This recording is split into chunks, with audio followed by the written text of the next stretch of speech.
church is on fire when faith is proclaimed. Welcome to Voices in Faith. This program is designed to give our parishioners a platform to share their stories of faith with our wider community. Faith is complete when it is shared, and God is glorified when faith is kept alive. Hello everyone, welcome to our faith sharing program. Today we are lucky, we have our guest, Deacon Tony. Deacon Tony is a man of precision, discipline, focus and commitment. Deacon Tony, welcome to this program. Thank you for your time. Thank you for the introduction. Thank you. Very nice. So please tell us something about you, maybe your personal life, your family, whatever you feel like. Okay. If I was meeting somebody for the first time, I would talk about 4 titles that I'm proud of. And I'm going to say them in order, the order that they happened. The oldest title that I have that I'm very proud of is I'm a husband. So I was lucky enough to meet the love of my life, and we just celebrated 40 years in April. And I'm one of the lucky people who got to marry their best friend. And that's still true. Hard to imagine my life without Tammy. I've literally lived with her twice as long as I didn't. So, number 1. Number 2, I have 3 adult children who are easily the most amazing of individuals I've ever met. Of course, I'm not objective, but... And if you would have talked to me 12 years ago, I would have said the most beautiful word in the English language, going away, daddy. But 12 years ago, that changed. Now I much prefer grandpa. There is really nothing quite like it. So those are the 3 titles, my personal titles. The 4th one you're familiar with, Deacon. That came last. Thank you, Deacon Tony, for sharing that. Before I go further, you mentioned you are married for 40 years. Right. Congratulations. Thank you. All right. Can you say something about, these days we don't see marriage lasting for long, and you are married for 40 years. What is the secret? It's a good question. I think the fact that we were best friends before we got married, I think the fact that we knew each other intimately before we got married. I think a lot of people rush that relationship and they rush into marriage when they'd probably be better served spending time getting to know each other. We didn't have surprises along the way. So really, it's always been a handshake with us. If I'm weak, if I'm struggling, Tammy's strong. She's right there. And vice versa. We're fortunate in that we're never both of us on our knees. So we're always able to pick each other up. And again, it's a function of being best friends and that not changing and growing together. Yeah, what a great way of living this great sacrament of love or sacrament of marriage. Absolutely. Yeah, thank you for sharing that. My pleasure. So, I have a number of questions on my paper. Probably I am using it because you are a man of precision. I want to be asking you precise questions. I appreciate that. Yeah. Tony, church teaches that some of us are called to ordained ministry. For you, as already you mentioned, you are a married person, so that could only mean diaconate service. How do you describe your call to ordained ministry? What was that like for you? It's a great question, and I think in fact, I know it's different for everybody. But I think when people hear you're called to ministry, especially the priesthood or the diaconate, they imagine angels singing, the sun breaking through the clouds and blinding you, and you falling out of your car like Saul when he becomes Paul. And it certainly wasn't like that for me. The Hebrew Scriptures has a line that has always been powerful to me, and that is a small, still voice. And that's exactly how I was called. It's an authentic voice. It's a voice. I know whose voice it is. It's God's voice. There is no other like it. But it's not one singular, powerful, breathtaking moment. Instead, it's many small moments. And if you made me pick one, it's when I was being formed to be a catechist, and it was a long time ago, I met a deacon couple. I did not even know deacons existed. And they did a little presentation for the group because all of the Catholics in the room had never met a deacon before. So it was brand new to us. That was the beginning of the small, still voice, because God's offering me an opportunity to see something that maybe I'm called to. Thank you for sharing that.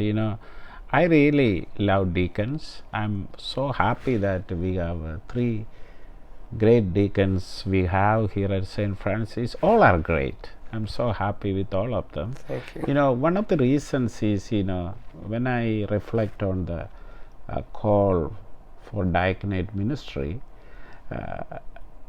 they are part of the clergy. At the same time, they are part of the laity, So they live the real life, family life. They are with the people. So the pulses of the people, the needs of the people, So you can bring a lot to the table, and in that way you can help the pastor, whoever he is. Right. So in that regard, all the 3 deacons are helping me to become a better pastor. What do you think about that? First of all, I don't think you need to help to be a better pastor. You're doing a pretty good job by yourself. Thank you. But we are really lucky because the call to diaconate is very different than the call to priesthood. We take a vow of obedience, but it's different than the one you took, because the very first thing that happens to a priest is he's removed from the place that he knows, and he rarely goes to a parish that he was raised in. It's the opposite for us. We literally come out of the pews and step to the altar. We serve the people that we have lived with, most of us, for most of our lives. So it's easy for us. We're already in love. Thank you. And to become a deacon is a long process. I think you have to go through 5 years of formation. Right. And can you briefly describe what that 5 years of formation was like for you and Tammy, and what is formation for you? Can you please say something about that? Yeah, okay, so 2 different questions. Yeah.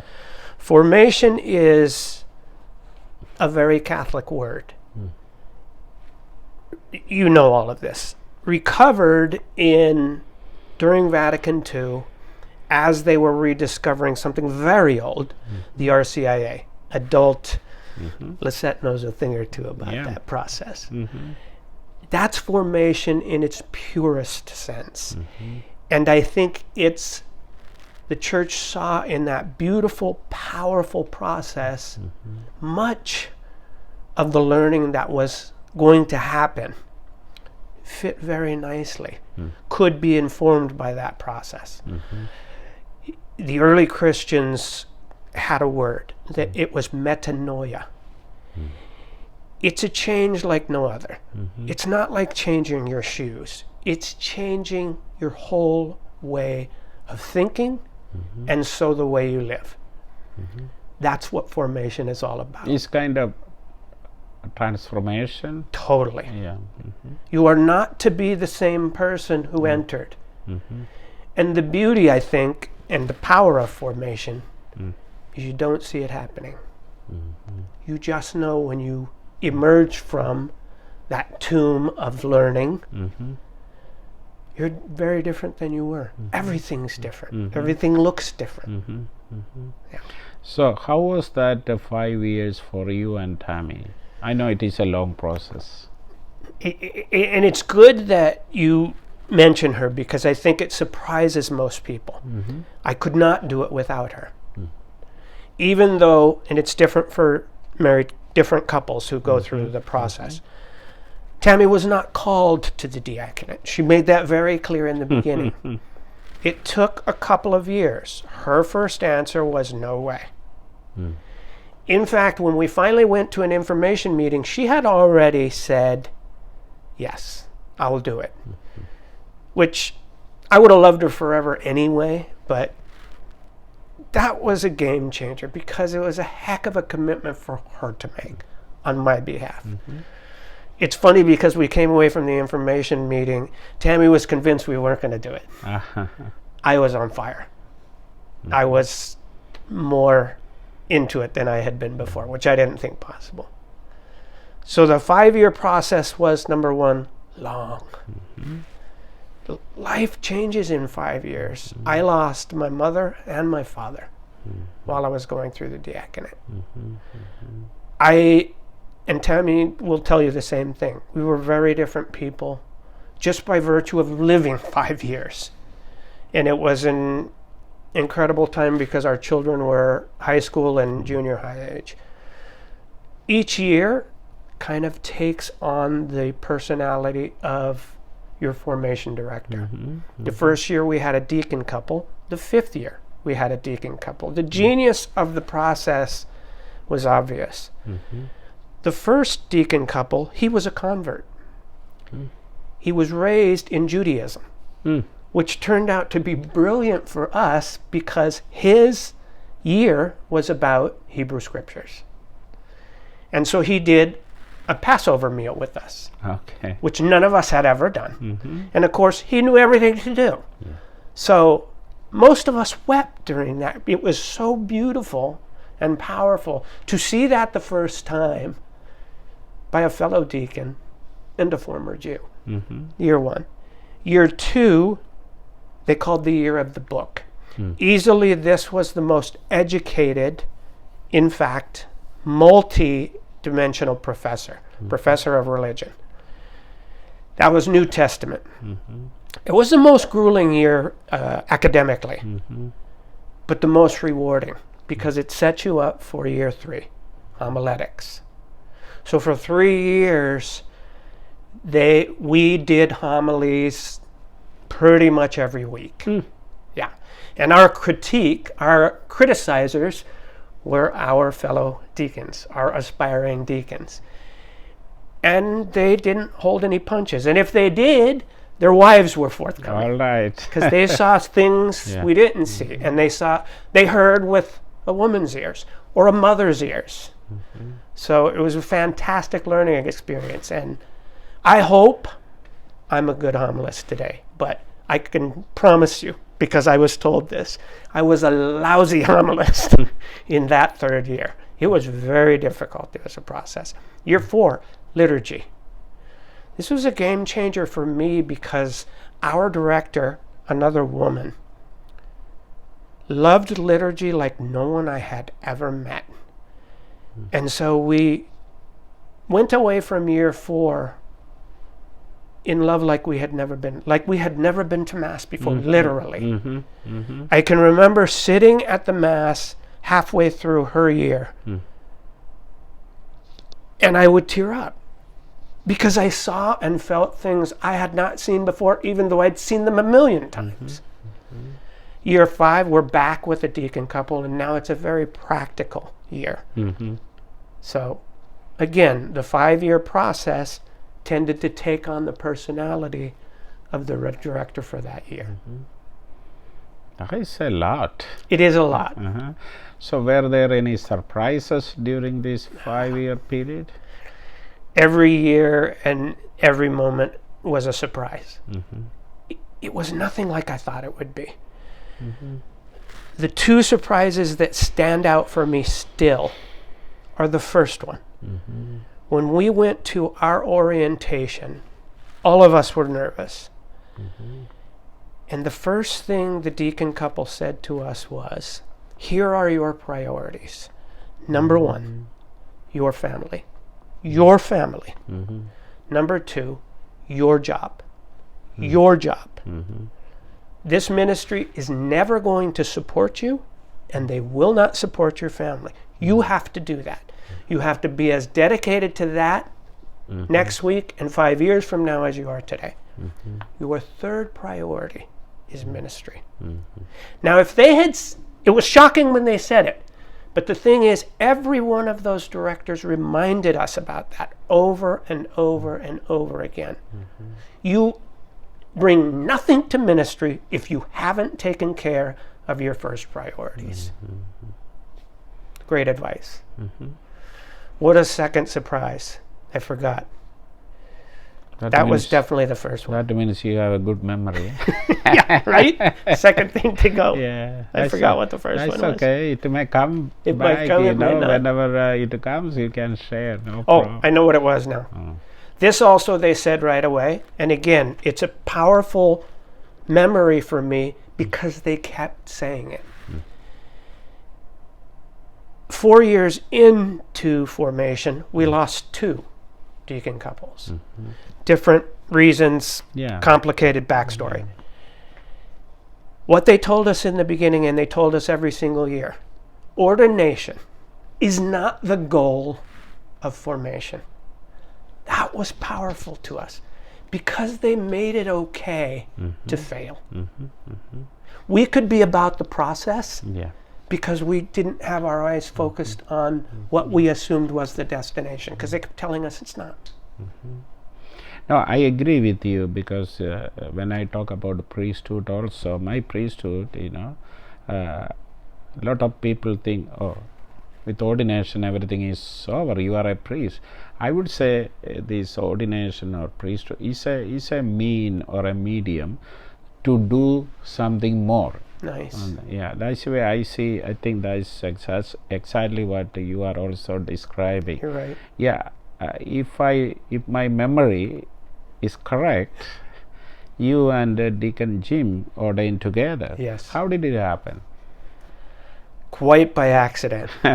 So each of us called in a very different way. Each of our process was very different. What we both had, was the same sponsor, who was our pastor at the time. All right. Father Dick? Correct. All right. But we never talked to each other about it. We were acquaintances, but I wouldn't describe us as close friends at that point. So I found out quite by accident that he was in the process. Okay. Yeah. And we were shocked when they accepted both of us. Because even Father Dick said, there's no chance they'll put you in the same group.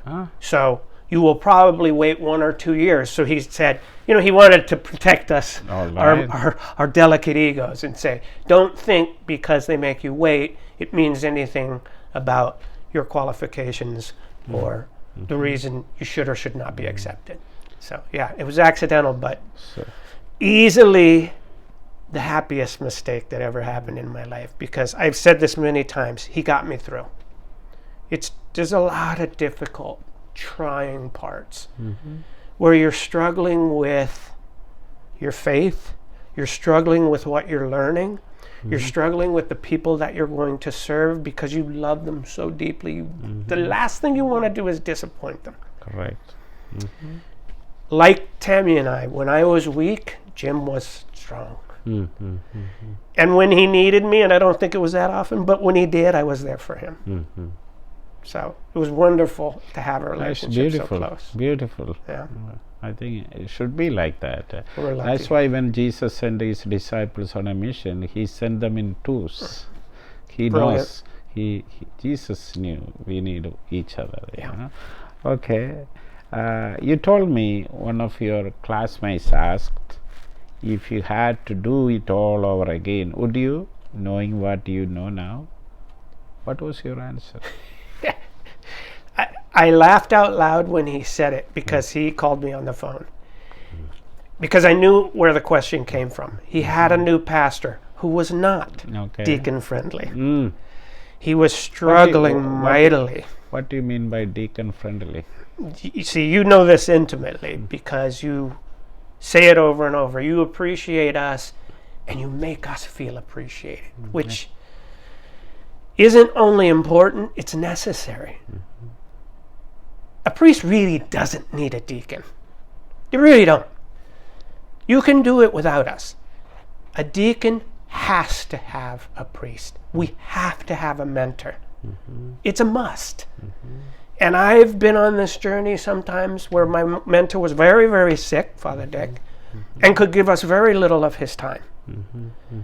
And it's hard. It's grueling. So, yeah, that's what I mean.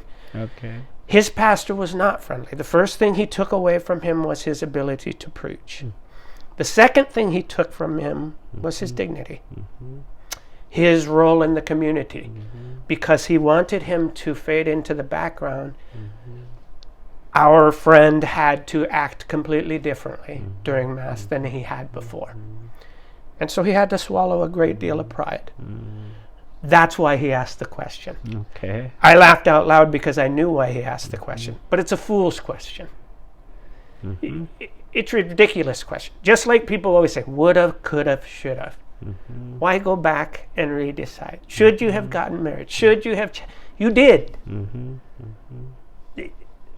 Continue to fall in love with where you are. Forget how you got there. I think that's a great point, just for fun, okay? So somebody asked me, Father Sebastian, if you have another life, will you become a priest again? I said, no. He said, why?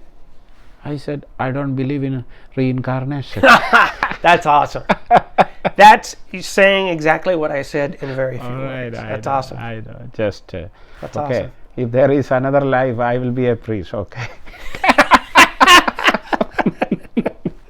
I just want to make it fun. Okay. So don't send him letters. Yeah. See, I like deacons not only here in my former parishes too.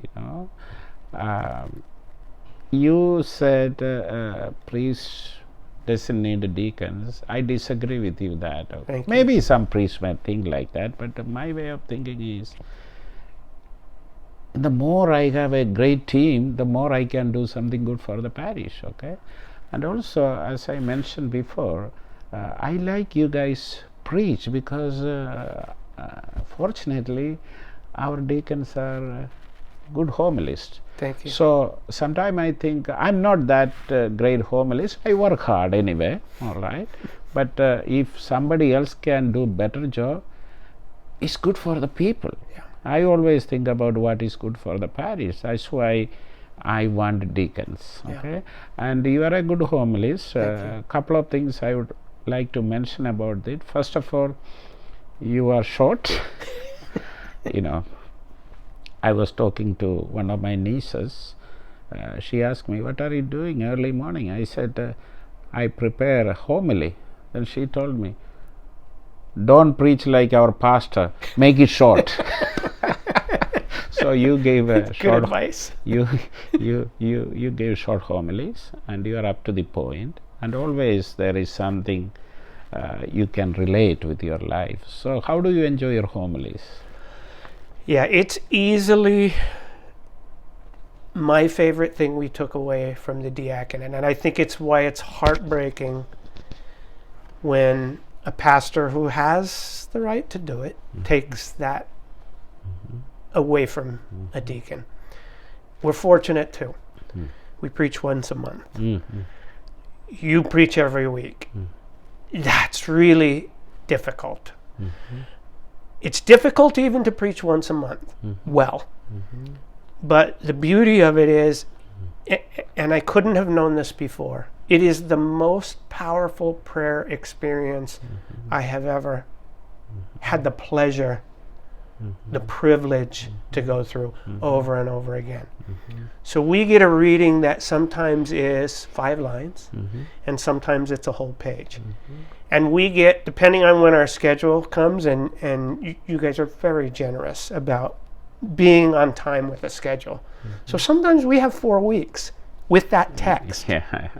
And it changes everything. Mm-hmm. Because in the beginning, you hear your words. At the end of 3 or 4 weeks, these words are very much someone else's, which is the power of prayer. Because the whole time we're praying, not my voice, yours. I have this opportunity. Use my breath, but please, your words. So to watch your original idea, no matter how small and insignificant, be formed for 3 or 4 weeks is humbling every single time.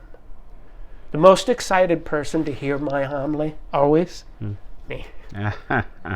Because I appreciate it came from a prayer process, and to the best of my ability, it's not mine.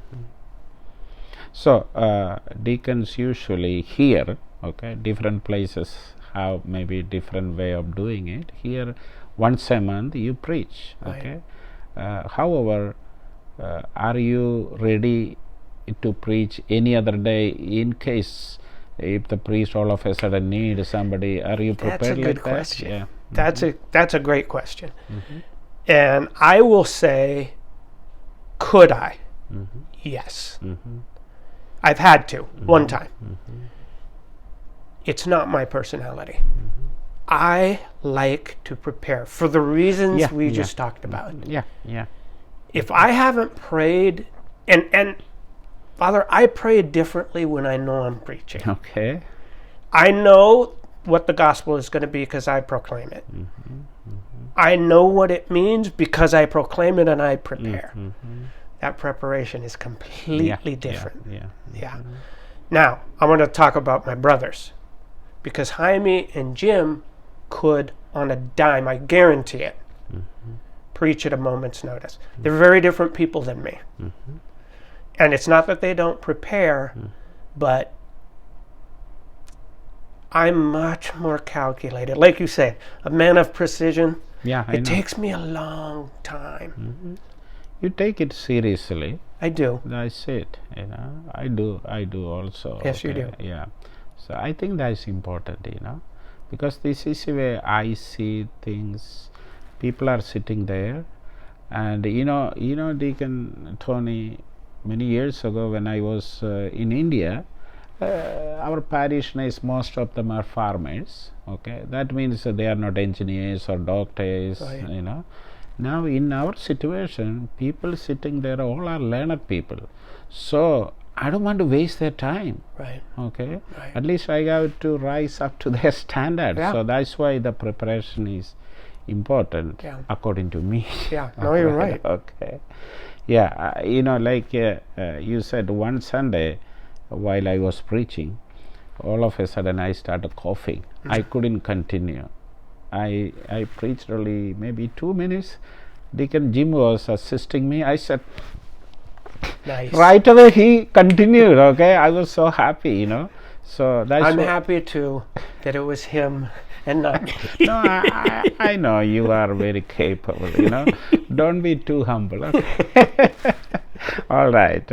So if there is a Catholic man out there considering the diaconate, what advice would you give him?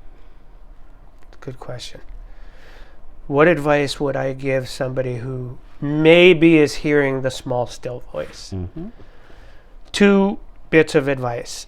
And this would be the same advice if they're considering marriage. Because to me, these are equally profound. The church, in her wisdom, realized a long time ago that both of those are vocations, which is powerful. I think they always had that sense, but they didn't use that word. And it's a beautiful, powerful word that lifts up every married man.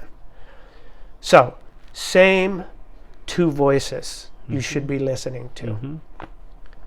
I talked about one already, the small, still voice. Some people call it your heart. Catholics call it your soul. It's that authentic voice inside you that has never lied to you, that is always available, that voice you trust. Because it's not yours. It's a voice you grew up with. It's the voice that knows you more intimately than you will ever know yourself. Listen to that voice. Pay attention to it. Even and especially when it's telling you something you don't want to hear. And that's a process I think people mistakenly bypass. Listen to it. And it's not going to be loud, and it's not going to probably be thunder or lightning. But it's going to be powerful, and you need to listen. Active listening. There's another voice in your life.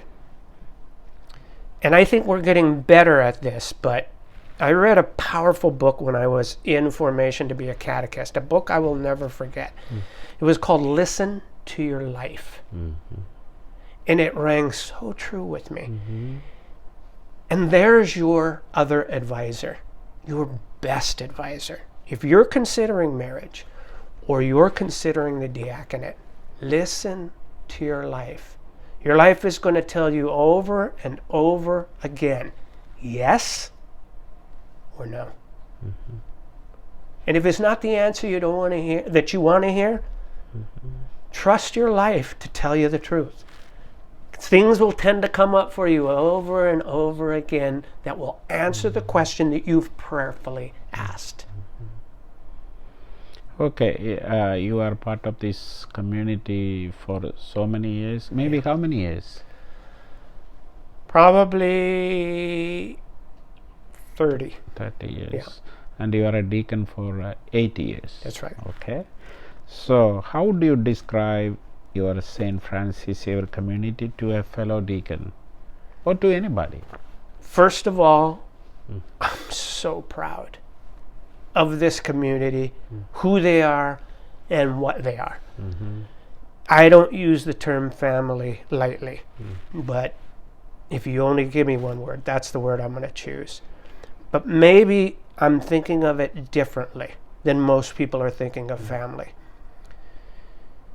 Family is really family when you're hurting, when you're struggling, when you're disappointing yourself. We have a slogan here that I love. Come grow with us. This is a family on the move. This is a family that changes and literally grows before your eyes. And sometimes you have to run to catch up with them. They're that far ahead of you. The power of love is easily the greatest power in the universe. This is a place filled with love, a people filled with love. So this is a family that you can grow and change and become adult inside of. No matter if you start here when you're 50. Okay, so I know you are good with a lot of ministries. You like to teach. So what is your favorite ministry, if you have one? That one right there. That one right there. All right. When I was beginning college and deciding what would I do, I wanted to be a teacher. The very first class I took for aspiring teachers, it was a very different time in history too. The professor said, I don't know why you're taking this class. There are no teacher jobs available. He goes, there is a line a mile along of students who are more qualified than you will be at the end of your term. And they don't have jobs, and they won't have jobs 5 years from now. What did I say? Listen to your life. It is the opposite of the answer I wanted to hear. But it served me very, very well. The job that chose me, the woman that chose me, the children that chose me, none of that would have happened had I gone this other way, just by virtue of how it changes your course in the river. So I really didn't like that man. I didn't like his advice. At the time, it was very true and very practical. But it was my first love. And happily, I got to return to it, talking about the subject. I once heard a professor say, we get to talk about God. It is the most important subject that there is. There is no other subject like it. And he goes, there's times when I wonder, we can talk about it anytime we want. Why do we talk about anything else? That's what teaching religion is for me. Talking about my very favorite subject. Great. So, what is the driving force of your life? Or in other words, what is that motivate you every morning? The titles that I mentioned at the beginning. The woman that I love. I never want to disappoint her, ever. I couldn't stand the thought of it. So I strive to be a better husband and a better man because I'm still in love with my very best friend. My children, they're better people than I'm ever going to be. They really are. I mean, you got to trust me on this. I am in awe of all of them, all three of them. And I'm very, very lucky because I watch people struggle with their children, and their children go through horrific trials. It's not my experience, thankfully, gratefully. I couldn't disappoint them. I couldn't stand myself if I did. That drives me. And the apples of my eye are my two granddaughters. I want to shine for them. Oh, great. Yeah. So my motivation is easy. Okay.